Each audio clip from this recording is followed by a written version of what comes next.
Assalamualaikum warahmatullahi wabarakatuh. Selamat sore Bapak Ibu yang saya sayangi dan banggakan. Ketemu lagi dengan saya Dr. Yasmina Mandasari Saragi SMH, dosen ilmu hukum Universitas Pembangunan Pancabudi Medan. Kali ini kita perkuliahannya kemahiran hukum perdata.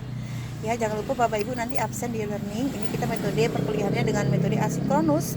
Saya akan mengirimkan link ini nanti di e-learning ya. Kemudian bahan materi sudah saya upload, silakan Bapak Ibu nanti download di e-learning ya. Oke, Bapak Ibu, kalau ada waktunya mohon nanti di-subscribe ya channel YouTube saya. Terima kasih Bapak Ibu, kita langsung masuk ini ke sita jaminan. Best lah ya, yaitu menempatkan barang dalam pengawasan pengadilan selama proses perkara berlangsung ya. Kemudian alasan untuk menjamin pemenuhan putusan yang mengabulkan gugatan penggugat serta mencegah agar barang sengketa tidak dipindah tangankan selama proses perkara masih berlangsung. Jadi ada jenis-jenis sita, yaitu perbedaannya ada berdasarkan objek sita ya.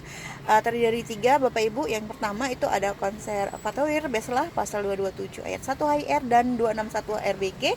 Kemudian ada revindicatoire Beslah pasal 226 HIR. Kemudian ada marital Beslah pasal 190 BW dan pasal 24 ayat 2 huruf C PP nomor 9 tahun 1975. Ya, ini ada beberapa prinsip pokok sita, yaitu ada sita berdasarkan permohonan, ada lisan dan tertulis, kemudian disatukan dengan gugatan, diajukan tersendiri ya. Kemudian apa alasan sita? Yaitu ada kekhawatiran atau persangkaan tentang tergugat. Kekhawatiran atau persangkaan itu harus nyata dan beralasan secara objektif. Sedemikian rupa eratnya isi gugatan dengan penyitaan ya. Jadi yang berwenang menilai alasan, tanpa alasan sita ditolak. Nah, ya. Kemudian yang berwenang itu mutlak menjadi kewenangan pengadilan negeri. Ya. Jadi apabila pada tingkat pertama tidak diajukan, tapi baru diajukan pada tingkat banding atau kasasi. Apabila permintaan ditolak oleh PN sehingga sejak semula tidak pernah diletakkan sita, PT atau MA tidak berwenang memerintahkan sita ya. Jadi semula PN mengabulkan sita, tetapi ada proses persidangan maupun dalam putusan akhir sita diangkat oleh PN. Jadi PT berwenang memerintahkan sita. Ya.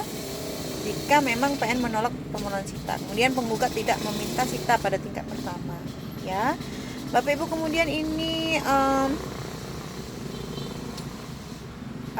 kita bahas masuk ke terhadap barang yang disita dalam perkara perdata tetap dapat disita dalam perkara pidana. Nah, ini bisa nanti lihat di pasal 39 ayat 2 KUHP ya.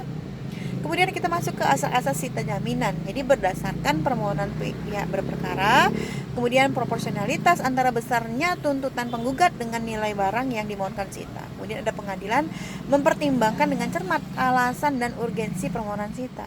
Dan yang terakhir, penyitaan ya, mendahulukan barang bergerak. Ya, jadi didahulukan barang bergerak. Kemudian ada prosedur permohonan sita jaminan. Jadi diajukan oleh penggugat bersama pengajuan gugatan atau selama persidangan berlangsung ya, dengan memperinci secara jelas objek yang dimohonkan sita agar tidak terjadi error in objecto ya. Kemudian ada sita jaminan dapat ditingkatkan menjadi sita eksekusi. Kemudian yang terakhir, terdapat kemungkinan sita penyesuaian atau vergelix de Beslah ya. Kemudian ada akibat hukum penyitaan. Apa itu? Ya, barang yang telah disita jamin dilarang dijadikan objek transaksi jual beli. Dilarang untuk dijaminkan, diwariskan, dihibahkan atau dipindah tangankan dengan cara apapun ya. Jadi transaksi atas objek barang yang disita ialah batal demi hukum ya. Lihat nanti pasal 199 HIR. Dan pelakunya dapat dipidana ya berdasarkan pasal 231 KUHP. Jadi kalau yang namanya KUHP itu masuk, pasti ada sanksi pidananya ya Bapak Ibu. Ada masuknya pihak ketiga. Kemudian ini perbedaan ditinjau dari inisiatif, maksudnya pihak ketiga. Ada namanya pugging ya, ikut serta, yaitu menempatkan diri pada salah satu pihak yang bersengketa. Kemudian ada tuksenkom, yaitu mencampuri, yaitu menempatkan diri di tengah-tengah pihak yang bersengketa. Kemudian ada frigewaring, yaitu ditarik masuk dalam perkara. Adalah salah satu pihak menarik pihak ketiga untuk masuk berdampingan dengannya dalam sengketa. Jadi ada beberapa nih macam-macam, maksudnya pihak ketiga, ada pugging, ada tuksenkom dan ada frigewaring ya. Ada putusan, kemudian kita lanjut, ini putusan serta merta. Ini ada, nanti dasarnya bisa dilihat di pasal 180 hari R, kemudian 191 RBG. Jadi ada harus memenuhi syarat-syarat alternatif nih Bapak Ibu ya kalau putusan serta merta, didasarkan alas hak yang berbentuk akta autentik atau akta di bawah tangan yang diakui isi dan tanda tangannya oleh tergugat ya.